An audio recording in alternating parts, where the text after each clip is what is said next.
Hi, my name is Kristen Weirden, and I'm your host for Icons of Naples, this series where we honor our Naples community heroes, our movers, shakers, and history makers who helped make our community the place we love to call home.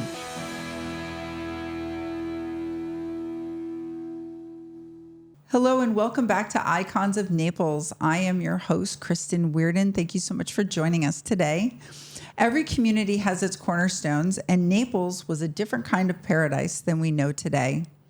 Before the skylines and before the marinas, there were families and neighborhoods that helped create what we love now as Naples. Today we welcome Jean Walker-Humphries. Thank you so much for joining us today. So your family story is one of those stories that reminds us that legacies just are not built on structures or schools, but they're built on families.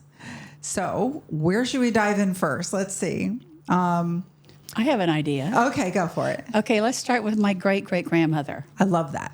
Okay, she was born in 1884 in a little town called Alligator, which now today is Lake City. Oh, okay. And then when she was about 10 years old, they moved to a little town called Pine Level. And it's right out of Arcadia. It's between Arcadia and Bradenton. And at that time, Pine Level was the county seat. Okay. And she was married, and she had children by two men, but both men had died. Mm-hmm. And then she was married the third time, and this time she married a man his last name was Webb, and she had a child, which was Ella, and Ella became my great-great-grandmother. But the thing was that this Mr. Webb, he was not very nice. Mm. He was rude to her. He was mean to the children. He was very abusive to her. He was a scoundrel to people in town. Mm. So one day she gave her older kids a jar that had honey in it and hardtack, told them to go outside and have a picnic. And when he took a nap, she shot him. Oh, my. And then she sent the oldest boy into town to get the sheriff. The sheriff came out and helped her bury him, and that was the end of it.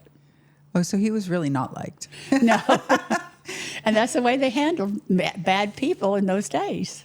Well, it was in their eyes some sort of justice, back then. So her daughter, Ella, went on to marry James Russell Walker.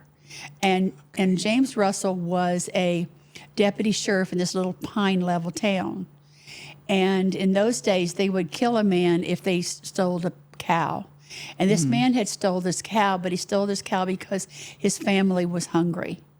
And when the sheriff told someone that, his James Walker, his new deputy, is going to pull the treadle. And when he heard that, he got on his horse and he rode away for 3 days because he said he could never kill a man for feeding his family. Oh, wow. And when he rode his horse, he came down to this part of the area, and he came down to what at that time was called Surveyor's Creek, which is now Bonita Springs. And it was called Surveyor's Creek because when the people came and surveyed the metes and bounds for this part of the world, that's where they stayed, was on the creek. Okay. So that's what was called Surveyor's Creek. So he went back by Arcadia, their Pine Level, sold everything out, and brought him and all of his family and his brother-in-law with him. And they moved to Bonita Springs, which is now Bonita Springs. He bought 40 acres for $40. It took him 6 years to pay for it. He gave an acre and a half to the school, and he gave an acre and a half to the cemetery. And that's the cemetery today that's on the corner of Livingston and Bonita Beach Road.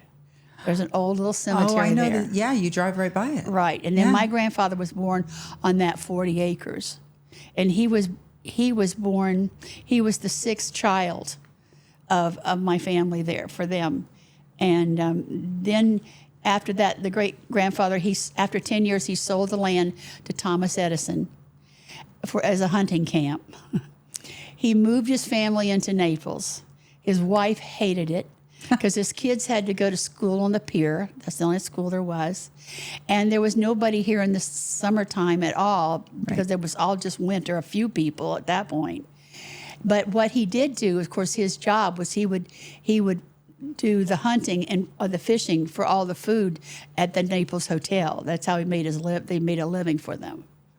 And so then she talked him into moving him down to Shell Island. So there's another family down there called Carroll's. So tell us where Shell Island is. And Shell Island is off of 951 going to Marco. Right. And if you go to Shell Island, and then, of course, at that time, the school was on Little Marco Island. Yeah. So her kids had a schoolroom to go to, but they did have to row their boats to go to school. Now, she was a midwife, Ella was, and she used to go to people's homes and maybe take her, when the baby was going to become, but she would take her big boiling pot, strap it to her horse. So she always went either by horse or by boat to have these, to help with the babies. And that was your That was my great-grandmother. Great-grandmother, okay. Now, her daughter then becomes the first head of the Collier County Health Department. Oh, my. And so they were all nurses all along. But she died by the time she was 32. And she's buried on Marco Island. And so is my great-grandfather's buried there. Wow. And then my Uncle Lorenzo, he was actually born on Marco Island in 1920. But then they moved to Naples. And my dad was born here in Naples in 1922. And there was 125 people here in Naples when he was born. Now, what year again? 1922. So 1922. There was 125 people. Wow. That's an exponential growth when you consider the century, not even quite a century. Amazing. Wow, so your roots for your family literally are Floridian roots. Yes. In fact, I think I have something like 15 people that is related to me that voted in the first election in the state of Florida. But of course, in those days, you could only be a man to vote. Right. And you had to have lived in the state for over 2 years. Oh. And you had to lived in your county for, I think, a year to live in your county before you could vote. So you kind of had to know what was going on. Be part of the community. I like that. But there was very few papers or anything then. It was very hard. Yeah, you couldn't get the news too, so I guess I could see why you had to kind of know what's going on, word of mouth. Or you just lived, most people lived in the same area together. This was around St. Augustine and St. Simon's Island up there. Okay. That was where the first part of Naples, not Naples, first part of the state was. Right. I read some stuff about that. I've been there once. It's beautiful. Beautiful place. Mm-hmm. And then so they went from Marco into Naples, and this is more towards your generation. Well, this is in 1922. So, yeah. Okay. And they lived really not too far from where we are right here. Because at that point, Naples had one area which was 3rd Street, where the old hotel was. Mm-hmm. And then there was a canal that came down to... Well, so I can get everybody to know where she's talking about, where Gina's talking about, is... The old hotel sat on the parking lot, what is now the parking lot, on 3rd Street. So all of you that go to the farmers market, that was the first hotel, if I remember. And that was the whole center of the town right there. So everything and the Pier was an active place to bring goods and services, goods in and out. So that was the hub. That was town, not the seat of the county, but that was the town. And then the other area came down to Creighton Cove. Right. Okay. And then from Creighton Cove, you came right down the bay to this area right where we are now. Which would be like Tin City and Tin City is on the other side of the bay. Okay. Where we're talking about like literally right here. So we're on Goodlet Road for everybody who wonders. So Goodlet Road right here was because it backs up to the bay. Right. And so that was really the other part of the town, and that's where my dad was actually born, about 4 blocks from here.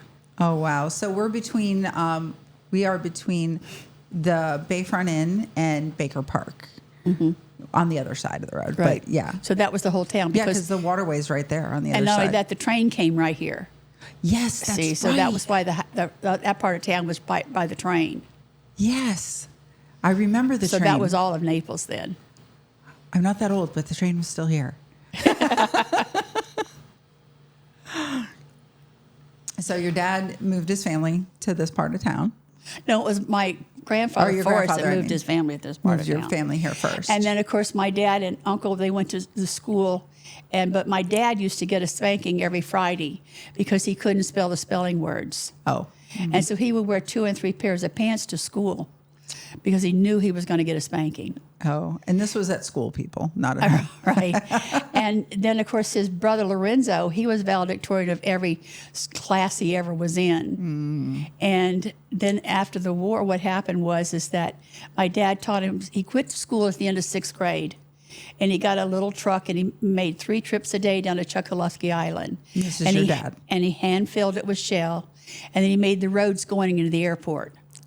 So that would be what we used to call, at least as I know, shell rock, because it was made out of shells. Yes, that's what all our roads used to be. I remember my driveway when I moved here was shell rock. And also in those days, the tires were thin, and you could bust your tires on shell real easy. And it, for sure, bicycles got busted all the time on them. But so he taught himself how to be a mechanic on everything, including airplanes. And he was a mechanic during the war. And it was at the time during the war. Now, my grandfather, who had been also one that had been born in Bonita, he was a guide through his life for all the people, for the tourists. He worked for the tourists when they came to town. And he also would hunt and fish to make food for the hotels. Okay. And then later, and after the war, he got the idea to put a car in your front yard and a boat in your backyard. So then my dad actually designed and engineered and constructed the first living waterway, which was Aqualane Shores. Now, they bought the city dump to be able to do that. And the city dump went from 14th Avenue South to 21st Avenue South. Okay, so let me wrap my brain. From 14th Avenue South to 21st Avenue. 21st, and that was the dump at that time. Well, the dump was actually, closer to 14th. So it was part of that Right. property. And they bought that from the city? No, that was owned by a man named Mr. Phillips. Okay. And then, of course, they did the first dredge and fill ever. And that's what created the canals. In Aqualane? Yeah, they did the first dredge and fill ever anywhere. Ever? Wow. Aqualane Shores were the first one. So it was my grandfather's idea to do that. He's like, this is an idea. Let's Yes, but something. he went to really trouble to try to get it funded, of course. Yeah. And he tried to borrow money from Collier, but Collier wanted 11% interest because, and this we're talking about 1947, because nobody believed in what he wanted to do. So when we say building the waterway, just so everybody understands, that's dredging it. They call it dredge and fill. And dredge and fill. And you have to make seawalls to hold it. Right. Because when you look at the maps, so Terrell put a book out that has the overlay maps. And when you look at that. It's a beautiful book, too. Isn't it great? When you look at it and you put the overlay, and then you pull the overlay back and you put the overlay, you're like, holy cow. It wasn't symmetrical by any means. Well, of course, we can't do that anymore either way. No, because at those times we didn't realize environmentally that we were destroying the little fish and the shrimp because you were destroying their habitat. Right. Because when you get rid of mangroves, that's what they were living in. Yeah, we learned that at that time later. We didn't know that. No, we learned that later. It's like years ago they didn't know smoking was bad for them. Yeah, and that's why I tell people you can't get upset at what happened in the past that we learned. Just like we can't get upset about things that came out of the pandemic. I'm not going to fight with anybody about those things, just like about the environmental parts, because we didn't know. It looked like a good idea that people could, like you say, a living waterway. People could live on the waterway. And it is. I mean, it's make a living. It's actually, that's why Naples is so good. Yeah. Well, we did learn going through the developing years. There were things that they stopped doing, or like I always say, Pelican Bay is a good example. They left the mangroves. Right. And by the time they did Pelican Bay, you couldn't dredge and fill anymore. No. The last dredge and fill was Marco Island. And Marco Island got stopped about, I'd say 80% finished, and then it had to stop. And that's why the other side looks different than the other side. Yes. Okay, so back to your story. But one of the stories about, then my dad built us a house, one of the first houses in Aqualane Shores, and we were right on Gordon Drive because he picked out a house. My mom didn't want to be in the water because she was afraid her kids would drown. So that would have been me. He picked out a house that he could see the Gulf from and see the bay from. But of course, in later years, you couldn't see anything because it all got built up. Right. But that was the lot that he picked out.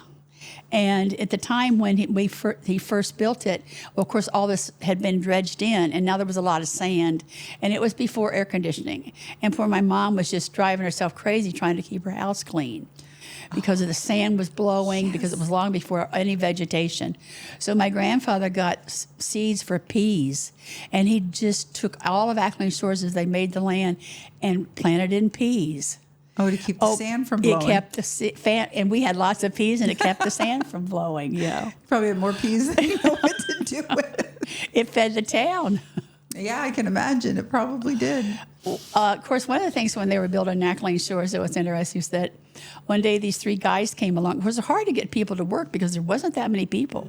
Right. You know, so these three guys, young guys came and said, would you have, Mr. Walker said, oh, yes, we definitely have work for you. So he put one on the drag line.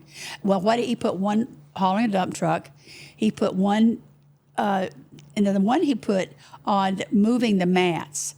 Now, the mats had to be, as the drag line filled in, then the mats had to be moved over. So the drag line, the man out properly in the drag line, would wave to you and tell you when to, the guy on the land, when to move the mat. So this guy, of course, he had his guitar with him, and he would play all the time.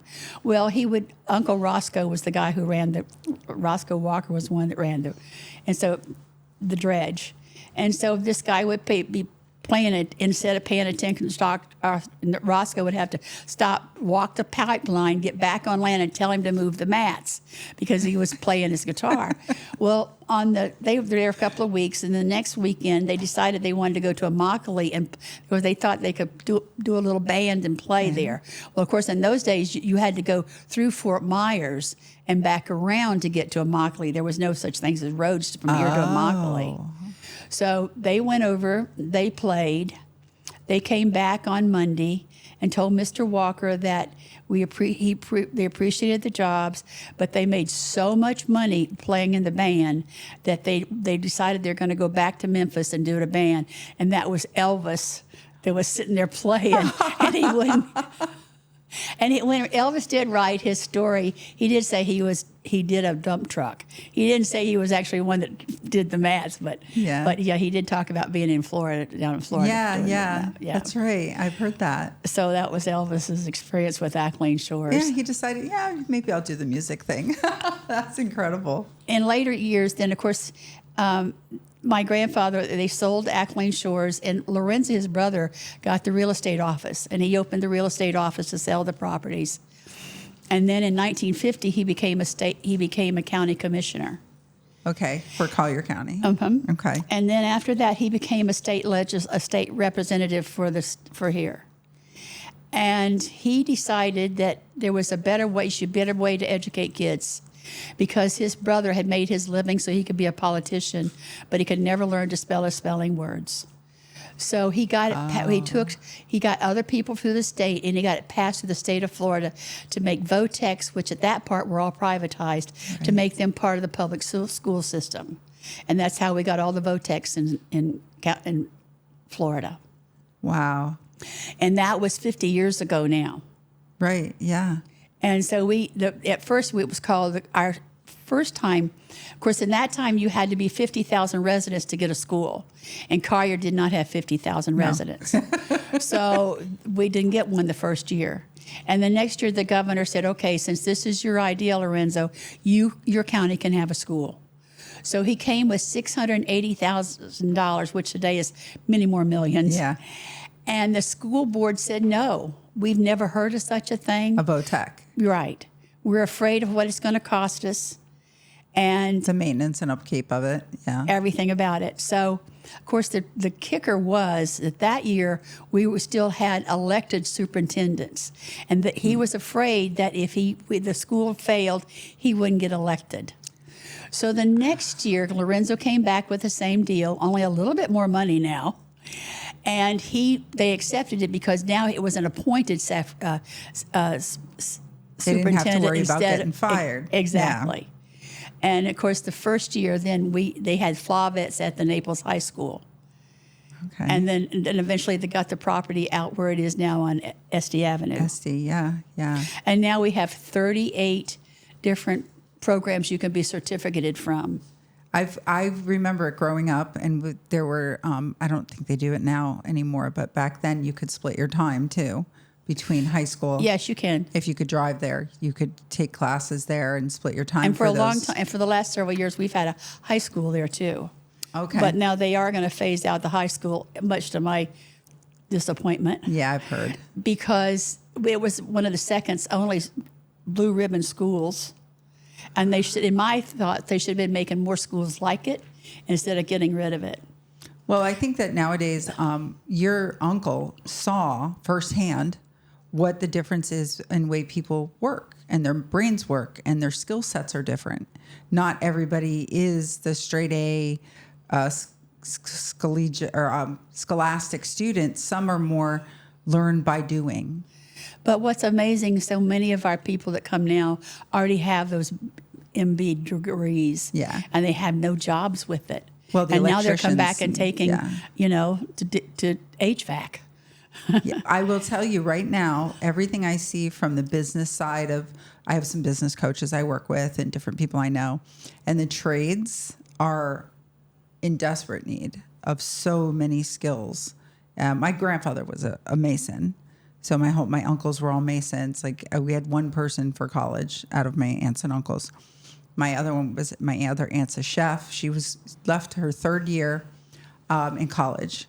You'll have to come out and go to culinary with me sometime. Oh, that would be great. Oh, yes. My grandmother was a self-taught chef because after World War II, she went to school during the war in Germany because she was Swiss, but never really learned all those things and ended up being a self-taught chef. So really, my whole family is all trades, immigrants and trades, really, if you think about it. What's amazing, too, is how we have so many students working before they're ever even finished. Yeah. Particularly our automotive is just, it's amazing. And they are making such good money. Yeah. And the operating room technician program. We have a room there that is exactly like the Naples Community Hospital operating room. In fact, the teacher can even make the room look like it's going on fire. So what would they do if they're given an operation and it catches on fire? Yeah. It's a really amazing facility. I think it's it fills such a need, and people don't realize like Naples is a growing community.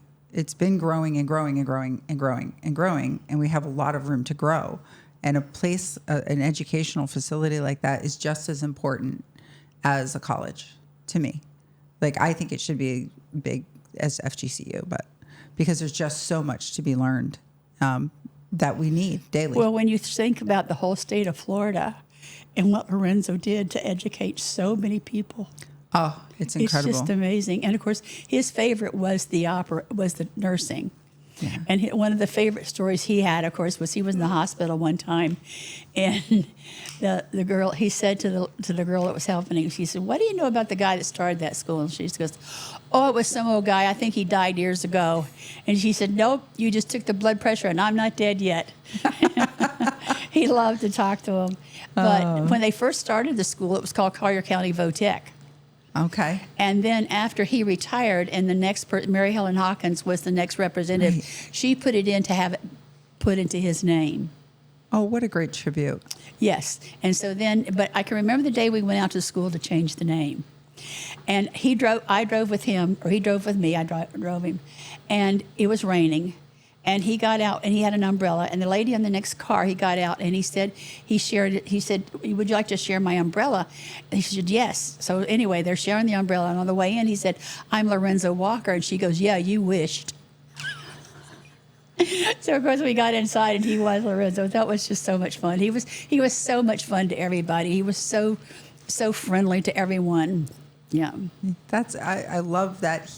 And that's so rooted in this community now. I mean, your father's work too, or fathers and uncles' work, and Aqualane obviously is rooted in the community, but that is like generational also. Oh, and it just changes people's lives. Yeah.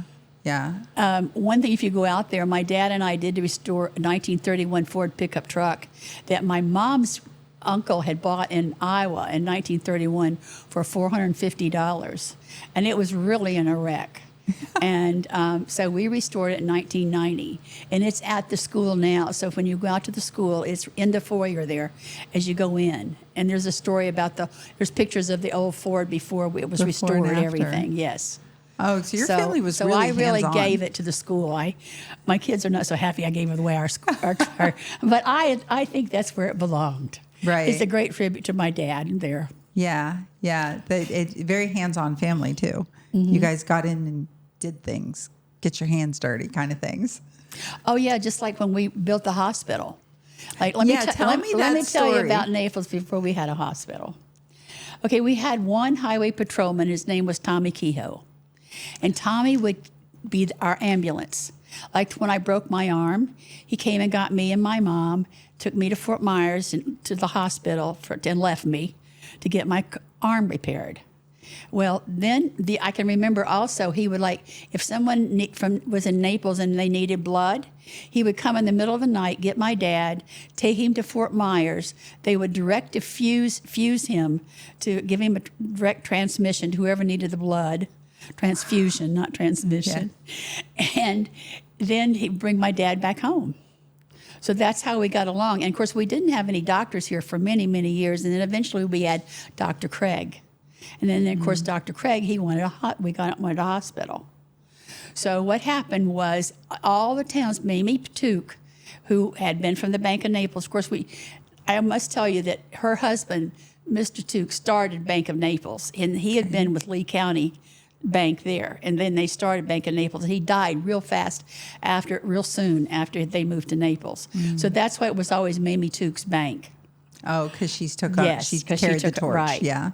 And so they arranged it. So there was $44,000 is what it cost to build the hospital. Now my dad totally cleared all the land and excavated everything for them, and didn't charge anything to do the land, to prep the land for the hospital. Right. And then everybody in town got a loan from Mamie at interest free. And so that's how we got the hospital, and that's why it's called Naples Community Hospital. And I hope they never change that part of it. So it was literally Naples Community made the hospital. That's right. And my mom and dad had a loan, my grandfather had a loan, both my grandfathers had a loan, and my uncle had a loan. And that's how we got the hospital. Everybody paid off their fair share. Because they wanted a hospital. Oh, yes. I mean, And that was kind of before bonds, because that's probably what they would do nowadays. But it was like they went and got their own bond and built it. And that was it. Done. And it was a 40-bed hospital on a dirt road. My dad built the road going into it. Oh, okay. Off 41. Yes. Now, before that, I can tell you about what happened there at that property. The first swamp buggy track was actually where the hospital is. And it really wasn't a track. It was Huddleston's potato farm. He had a little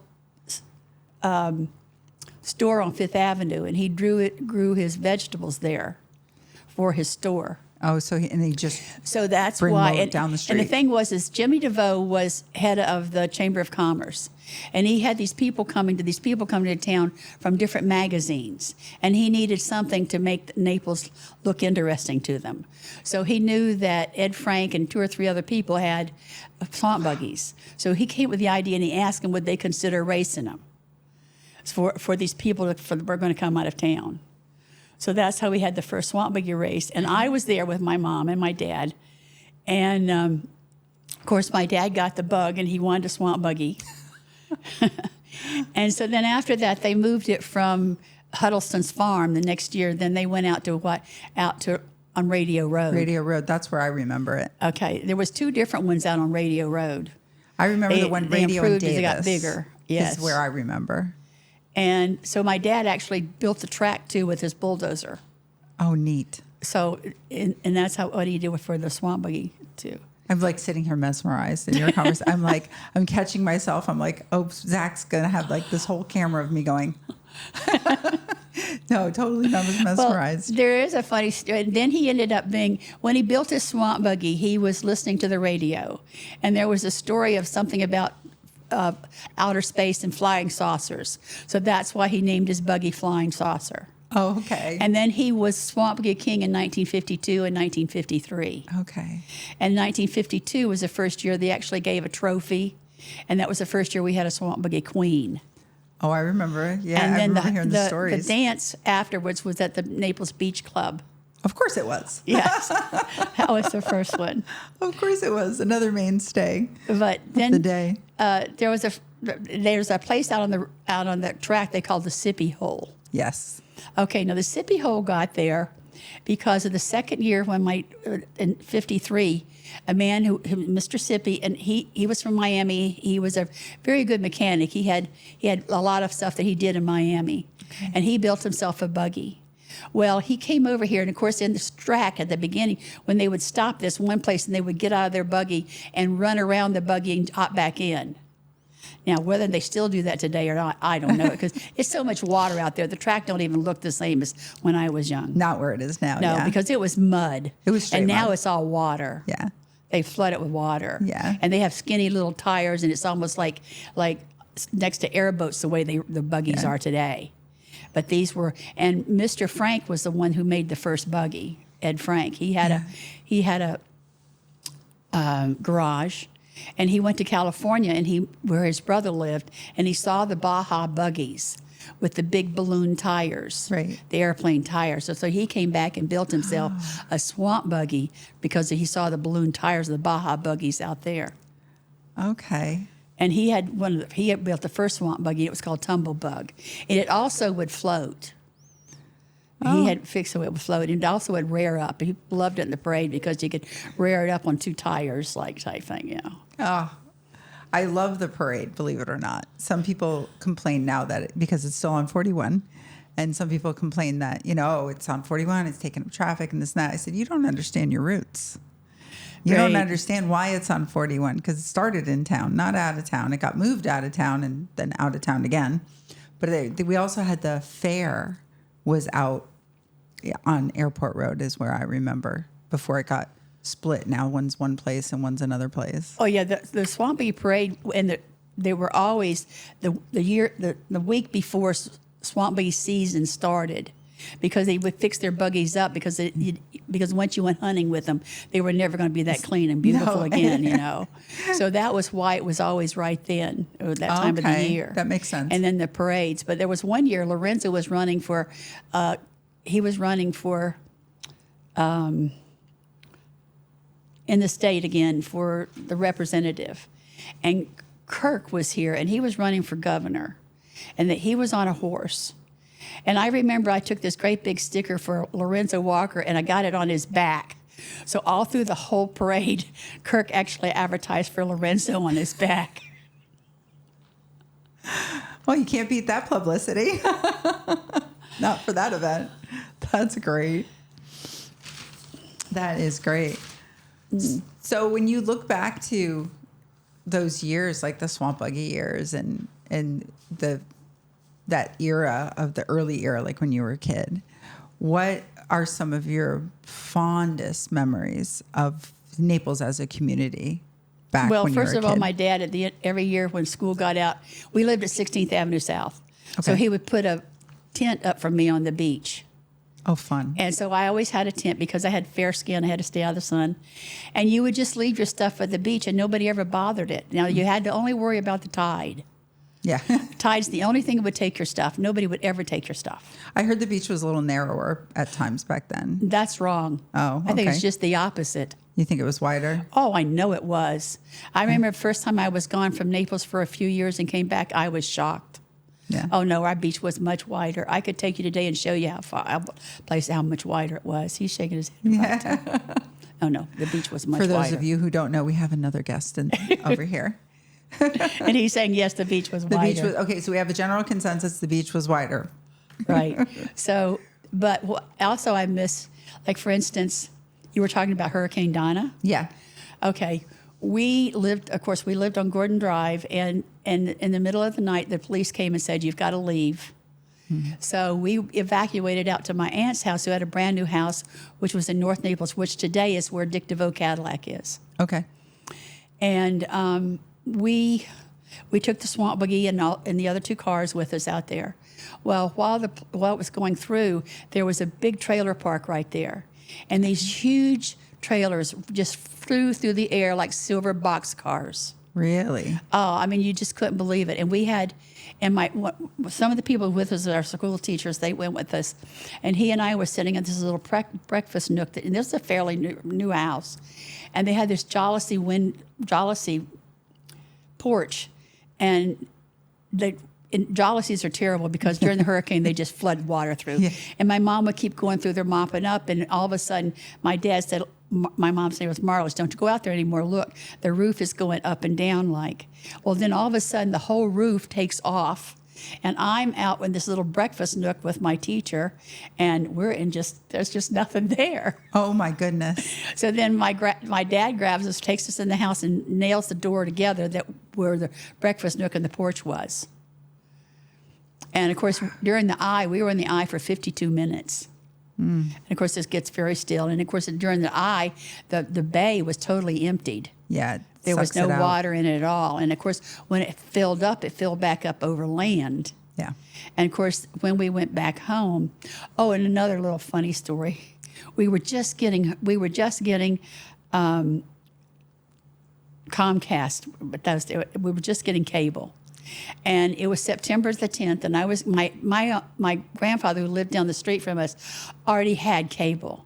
So I was going down there to watch Miss America pageant on September the 10th. I had that all planned, boy.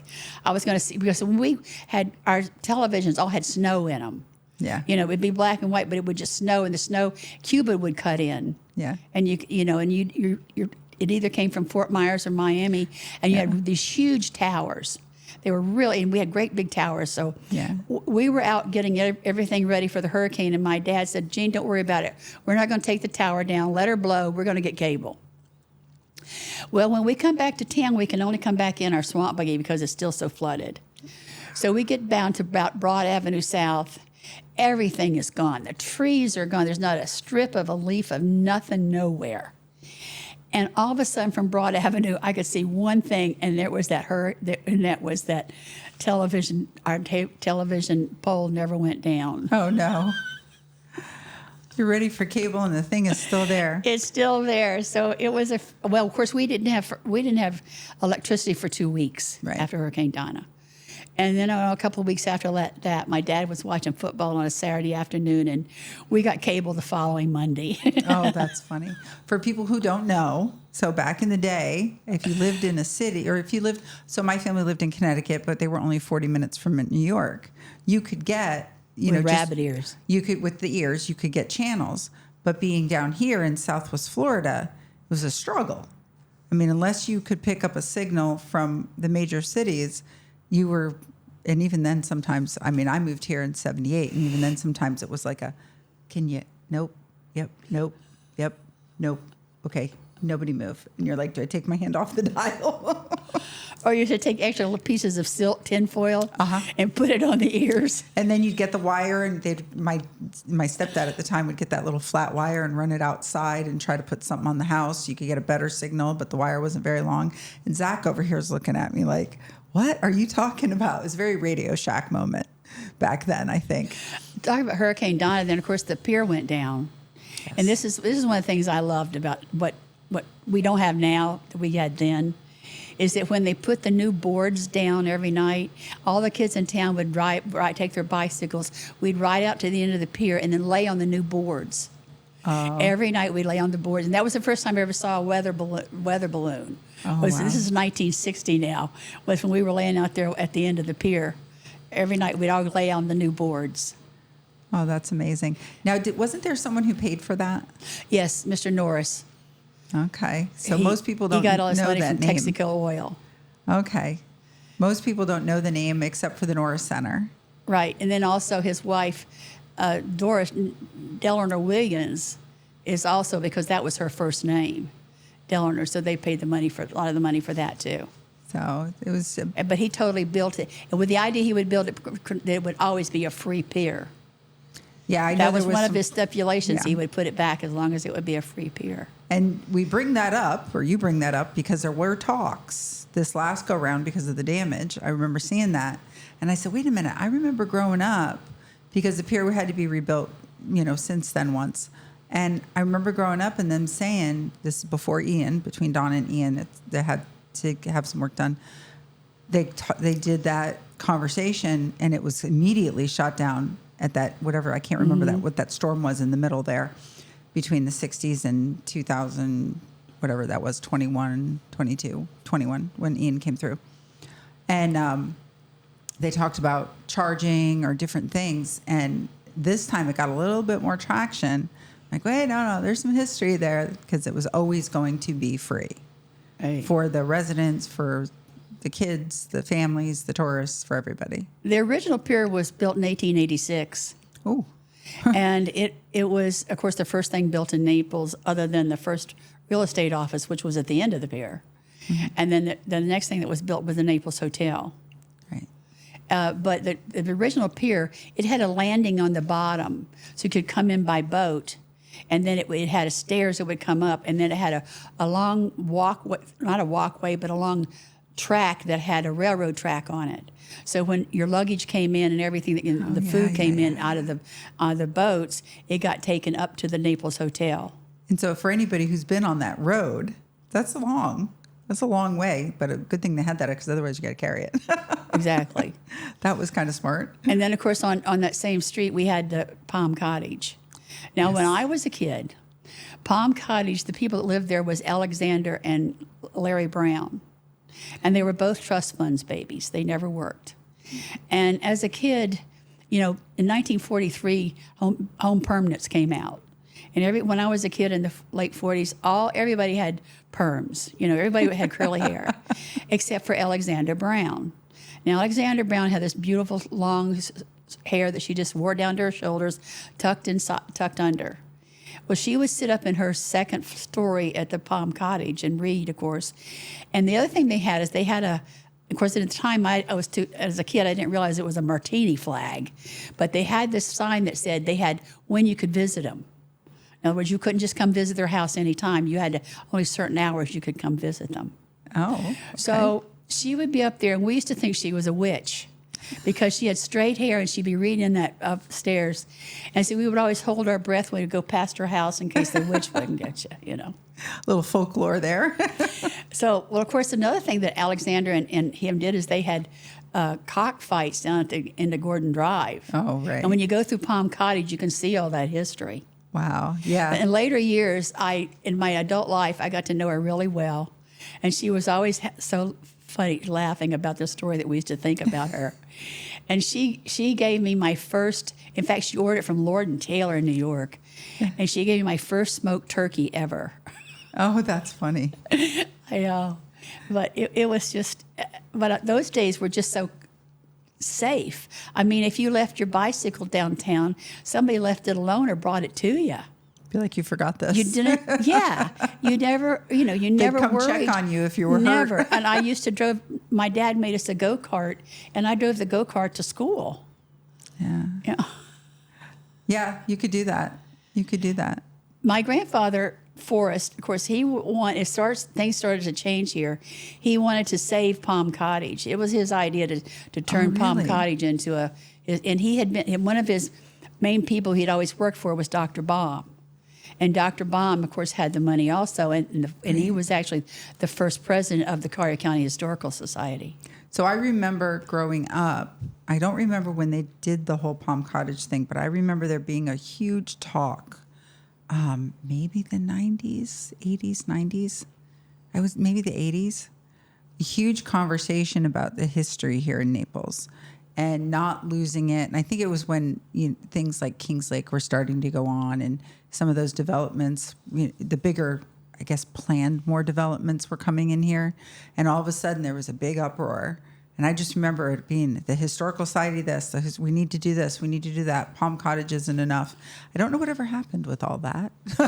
Well, they were trying to do a historical district at one point. Okay, maybe that was it. But of course, the real estate people didn't like that because then you have to keep everything the same. Right.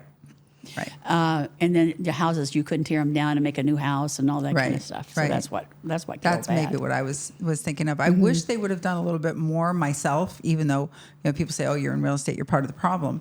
And I said, no, I appreciate, because of where I come from, they don't really tear down houses. I get the flooding part. The houses get torn down when that happens.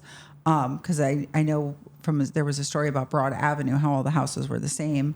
And then after Donna, there was a couple that had to change because they just weren't there anymore. Well, they've redone the Historical Society after the last hurricane, really did it, and they've done a beautiful job with it.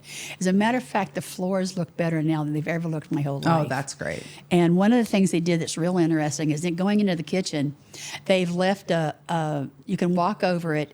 It's a plexiglass real thick, and you can see the tabby that it's actually made from. Oh, nice. Because tabby is just, they make it out of shell, you know.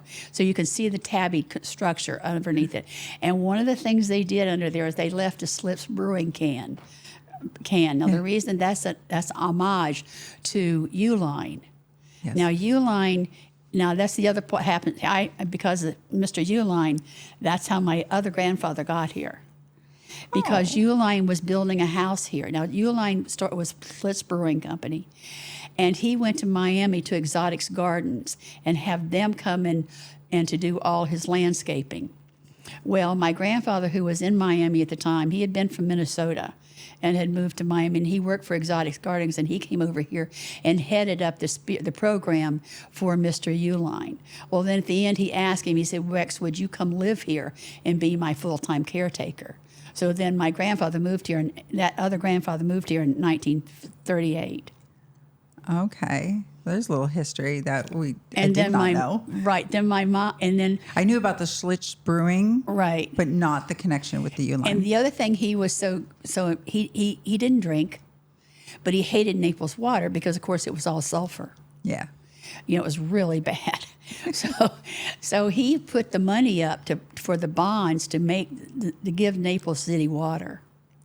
Okay. And at the beginning, there was 3 city employees. One was Cale Jones, the policeman, my grandma, who was the city clerk, and then Bill Savage that ran the water department. And that was all the employees that the city had for several years. Wow. And now is that the water? That's the water tank right over there where it's still there. Yes. I was going to say it's right down, not far from here, actually. Yeah. And of course, when I was a kid, it was a real big deal. Everybody at high school, at the end of high school, you want to get up there and write your class name up. Your class of 61 or. That was the thing? Yes, to go up and write it up there. The class prank or whatever. Yes, that was it, to go up to city and write it. Neat. Yeah, to get away with that. Now you're going to the reunion also in sure. 2 weeks. Yes. Yeah. So my grandfather, his name was Rex Lehman, and he. We haven't even gotten to the Lehman side. So my mom, she came to visit him, and my grandfather knew there were so few boys in town that she was going to meet one of those Walker boys. And so he wanted him to meet my dad, RL, because he thought Lorenzo was too much of a womanizer. So my 2 grandfathers took them together into Chapney Bay, which is part of Port Royal, and took them on a boat, and they went curlew hunting. And that's how my mom and dad met. And of course, they lived their whole life within a mile and a half of where they actually met. Oh, wow, that's really interesting. Right. That is really interesting. They didn't go far. And my grandfather was he was a lively person and interested in everything and everybody. He started many of the clubs in Naples. Yeah, there's a connection to Naples football. Yes. Too. Tell me that story. Okay, well, when my brother was born in 1947, he wanted my brother to be able to play football. So he went to Fort Myers and he borrowed himself 20 uniforms. And he made 2 10-man teams, and he taught the boys how to play and the girls had to score. And that was about in 48 when he got the uniforms, 49.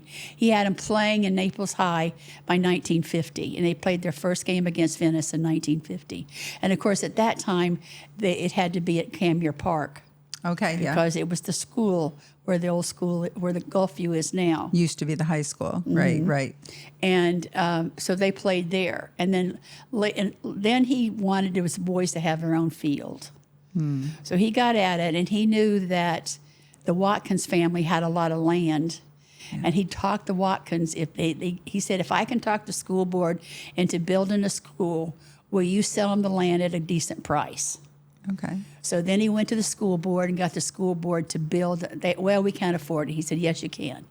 So that's how we got Naples High School. Oh, I did not know that. So then that was built, and it was supposed to open in September of 1961. Okay. Or 1960, I'm sorry. But that was the hurricane. So the hurricane messed the school up, and they didn't get into the school until February. Okay. So then the first class was 1961 to graduate from that school. Okay. You know, I say I didn't know that. I went to Naples High, but I did not know that history, that part of the history, at least where the dirt came from. When I started first grade, there was only 32 kids in the first grade. Now, of course, when my uncle Lorenzo graduated here, there was 5 graduates. That was what the class was. But funny. When I started high school, there was 15. The year I started high school. Okay. The year I started first grade, there was 15 graduates from the high school. Wow. Yeah. It's grown a little bit. When I graduated, there were 3 high schools. Now we have, I think, 10 or something crazy. So in later years, then what happened was I had a lot of things because my grandfather started the quarterback club. Okay. And I had a lot of things that quarterback club had given him. And so I was over to the high school one day. Tell us what the quarterback club is, just so our quarterback club basically know. Supports the football team. Okay. They would take the tickets. They would do everything for the football. They ran it, actually. Okay. You know, the games. Okay. So then I was over at the high school, and I saw they had a beautiful area they call Wall of Fame by now. They had redone, by now they've got new buildings there and everything. Right. So I noticed that there was a service award for basketball, but there was nothing for football. Oh. So my mom and I started the Lehman Legacy Award. It's 15 years ago now. And it's for someone who supports the football team. And I like for it to be a student, but many times we do have adults because sometimes students, we just don't have a person that the committee feels is honorable enough for it. Right. But this last year, for instance, the person we gave it to, he has been there for many years and has never charged the school anything, and has videoed all the games for them. Oh. And he also does for each student when they graduate, when they've played football, he'll do a video for them to take to show what they've done. So many times it helps them to get scholarships. Yeah. So he was our recipient this last year. Oh, that's incredible. What a great testament to not only the family, but the community. And I love the trophy. The trophy is huge, and it has a picture of my grandparents on it. And the top of it is an old-fashioned football player. Like the first football players here, they actually had leather helmets. Oh, yeah. And so the helmet and the football player is a leather helmet. Oh, wow. Yeah, and then the recipient's name is put on it. And then the recipient also gets another plaque to take home with their name on it, telling them that what they've won. And we always let the recipient take the trophy home with them, and then they have to always bring it back to the school. But it's fun for them to take them home with them that night. Oh, what a great... I read about it, and I kind of understood it, but now that you've explained it, like I can really get the whole feel of it. And for years, Shula's helped me a lot with it. But then few years ago, Shula's quit. Mm-hmm. And so for a couple of years, I really floundered. A lot of different people would help me with different amounts to put in. Right. And then now this year, Matt Moen, who has M&M Cafe, he's actually just bought Olive Royal Scoop. Yes. So now he's our total sponsor.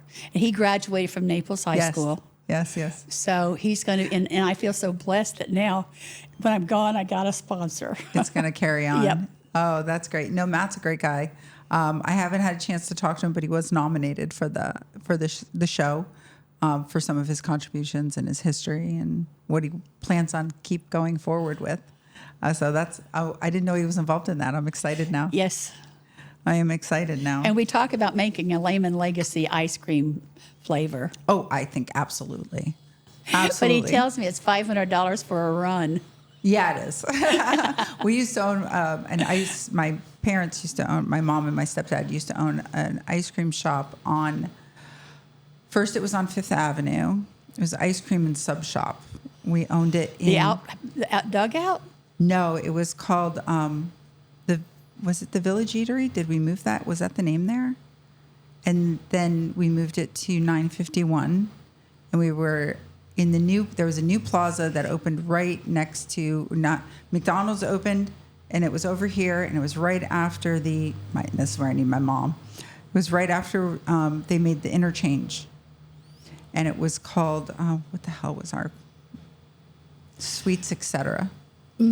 It was on the thing, but then we started as a sub shop because we had a restaurant back in New Hampshire, and so of course we came down here, and they were friends with Danny Costarini from Pastrami Dan's Senior. That was your mom. Oh, we got to shut this off. Oh my God, you're that little kid. Oh my God, your mom was such a really good friend of mine. Really? I had the clothing store on Fifth Avenue. Oh, yeah, okay. Did you remember? And then you went to the nursery school at the Methodist Church. For a little bit, yeah. Yes, you did. And then my daughter went there, April. Okay. And you were really good friends with my daughter. You guys used to play all the time. You used to come to my house. I lived in Royal Harbor.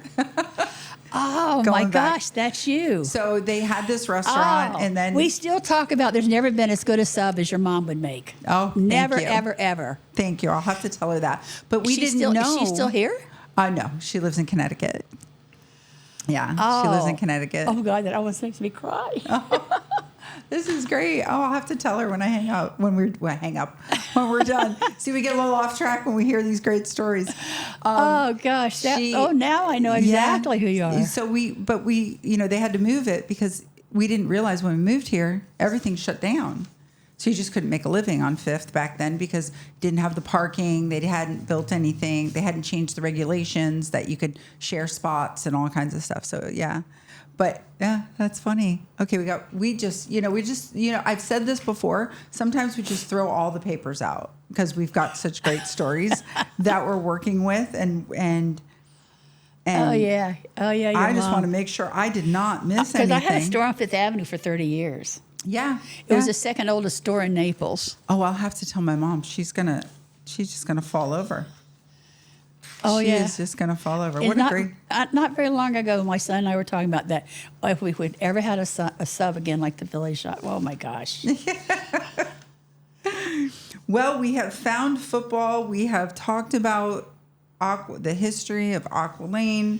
The only thing we didn't touch on that we were talking about before we started. I can tell you the rest of the story about my football story, though. Oh, yeah. Well, we got a little bit off about why we took a left when we should have taken a right because we're going to finish this story. Go for it. So can we can patch it back together? Yeah.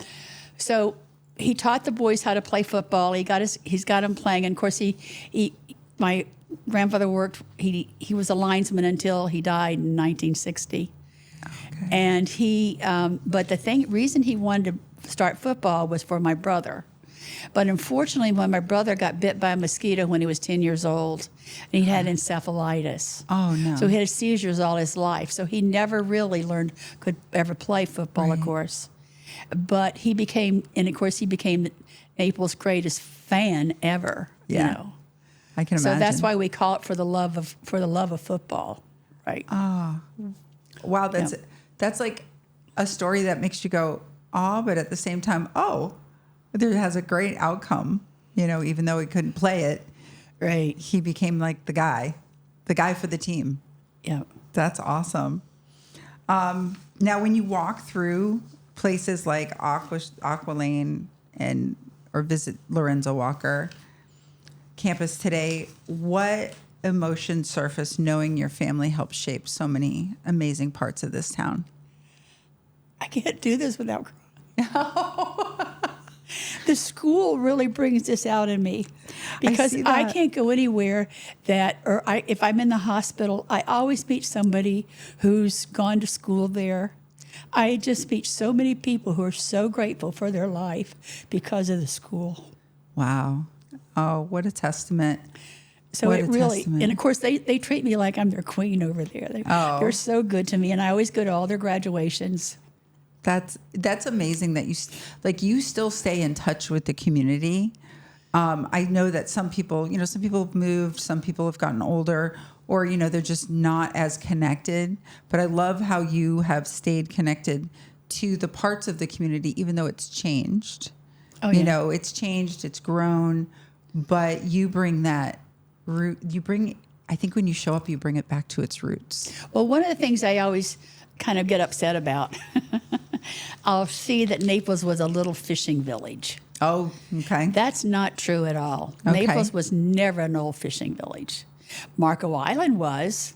Okay. Everglades City was, but not Naples. It had a fishing segment. Right. Naples was started by a man named Mr. Haldeman, and Haldeman was from Kentucky. He owned the Kentucky Louisville Journal, and he wanted to have a place to come in the wintertime. Okay. So he had a nice-sized yacht, and he and his friends started down in Florida and started looking for places that they would want to go into. Okay. Well, they actually found a place around Venice. And they went in and they made the deal with the guy. They got this guy real hammered up and talked him out of selling all this land. It was many, many acres of land, of course, Right. miles. And they wouldn't, in the morning, when the wife found out the guy sold the property for what he sold it for, she basically got her shotgun out and said, "You give him back his money and get out of town," Oh, my goodness. which they did. And then one of the next stops was they pulled into Naples, and then they found Naples. They founded the Naples Company, Okay. and at that time, Florida was very broke, and so you could buy land for quite cheaply.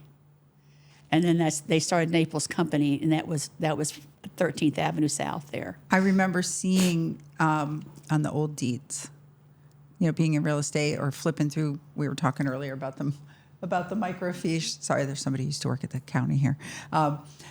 Looking through the microfiche, and you would see, looking for something, you'd see Naples Company at the tops of the deeds. Wow. So it was started as in the very first building that went up was a cheeky hut, and it was a real estate office. And that was we're right at the end of the pier. And they built the pier, and they built the Naples Hotel. Yeah. And one of the first, Grover Cleveland's sister was one of the most famous people. That was one of the first people that had one of the first lots in Naples too. Oh. And then he built, one of the things he built was Palm Cottage, and he built Palm Cottage for his friend Sam Watterson from Kentucky, who owned the Louisville, Kentucky Downs. And then, of course, they would use Palm Cottage to rent out as overflow from the hotel, some too. And then there was a building in the back of there that used to be called the Teachery. And that's where the teachers would stay, because they would bring teachers in because there was nobody locally. Right. And then like Mrs. Cannett and Mrs. Stone, they moved here as real young girls, and they lived there. And at that point, the school was over just off of 3rd Street. Oh, wow. And my dad and my uncle both went to school there, and the school would be based if the mullet was running, then you had to stay home and help your family fish. I love that. And Mrs. Cannett was really good about if she would come and help you on Sunday, she would do anything to help you get caught up because you had to go because to you work. had to go to work Yeah. for your parents to fish. Oh. Mm-hmm. So that's a little tidbit. Like, people don't think that Naples was actually founded by Kentuckians. Yes, it was. Isn't that interesting? Yes. The first 2 people here in Naples was Roger Gordon and Joe Wiggins. But Okay. they were both nomads, and they both, never one were married and had children. Oh, okay. And that's how we got Gordon Drive and Wiggins Pass. Okay. I heard But he had Wiggins have a store? At Yes. the pass? Yes. Yeah, in the front or something right there. Well, Or but he never somewhere. had any children. Okay. So their So- legacy literally, Yes, that was ended it. with the roads Right. and the park. Right. I never knew that. And the either. first real family was Weeks family, and they lived at the end of Gordon Drive there. They had Weeks Fish Camp. Weeks. So you can imagine a lot of my family's married into the Weeks. I can tell you a funny story I like. Okay. Well, this is 25 years ago now. But this gentleman took my groceries out, and I said, "Where are you from?" And he said, I'm from right here." I said, "What's your name?" He said, "I'm Jim Addison." I said, "Mr. Addison, I'm Jean Walker." Well, you could have related to us. My family my grandfather would have fished with him, Yeah. And a couple of weeks later, this gentleman took my groceries out, and I said, "Where are you from?" And he said, "Oh, I'm from right here." I said, "What's your grandfather's name?" He said, "Joseph McCulloch." I said, "Oh, no, sir, you are not from here." And he said, "Why would you say that?" And I said, "Because if you're from here, I'm related to you." And I said, that's not even an old Naples name. And he said, oh, sweetheart. He said, I'm so sorry and embarrassed. He said, I'm from Key West, but I never thought I'd meet anybody who would know the difference. Well, it was a small town back then. So anybody from a long time ago, you can bet I'm related to him.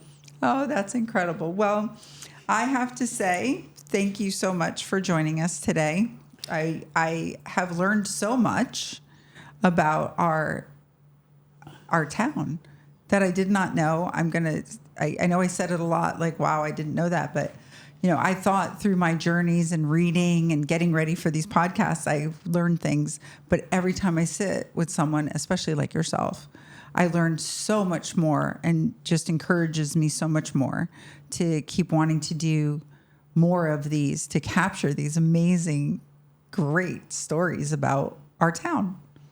I love it. So thank you so much for coming. Now, did I miss anything or anybody we want to make sure we mention before we wrap up? Well, I think Mr. Collier's pretty interesting. Yeah. He was a very young guy. He was not even 20 yet. Oh, really? He lived in Memphis, Tennessee. And in those days, he worked for a publisher, a printer, and they would print the plaques that went on the buckboard seats. Okay. For like if you delivered milk, you would carry advertising around on your buckboard seat. Uh-huh. And he worked for the printer that printed those. So then he got when trolley cars came out, he got the idea of putting these cards on trolley cars. Uh-huh. And he got himself the permit to do it in 30 cities around the United States. So that's how he made so much money so fast.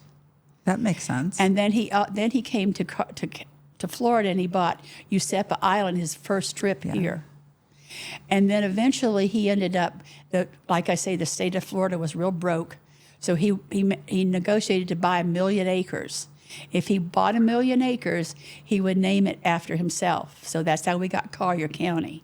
Oh, okay. Now, but one of the things he did that's so smart, no matter where you own land in Collier County, he still owns your mineral rights. Yes. He made sure he kept all the mineral rights. Yes, I remember that. The other thing he did that I think is he did several things, but one of the things that was really smart, he was the one who came up with the idea to put lines down down the road, because we had no lines until Tamiami Trail.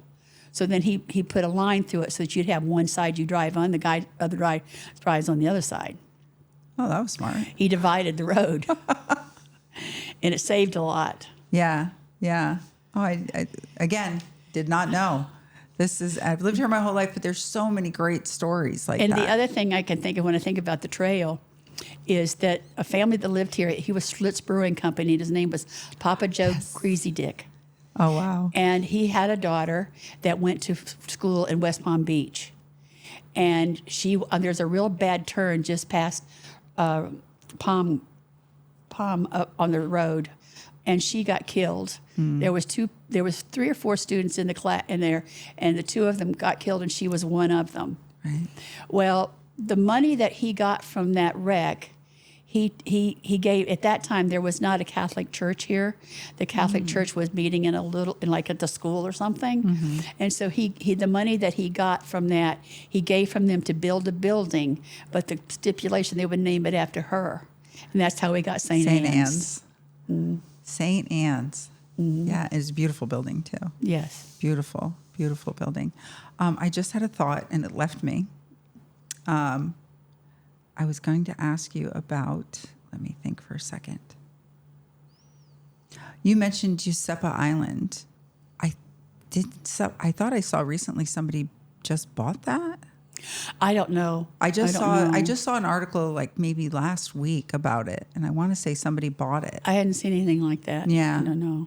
It got really messed up in the last hurricane real bad. That's what I think happened, and I think somebody either bought it or is helping do something with it, because it's hard being an island after a hurricane. It's hard enough being a peninsula. I haven't been back over since the hurricane. Actually. Yeah, no, it's hard. It's hard after a hurricane, but can you imagine being an island? But boy, have they brought Sanibel back.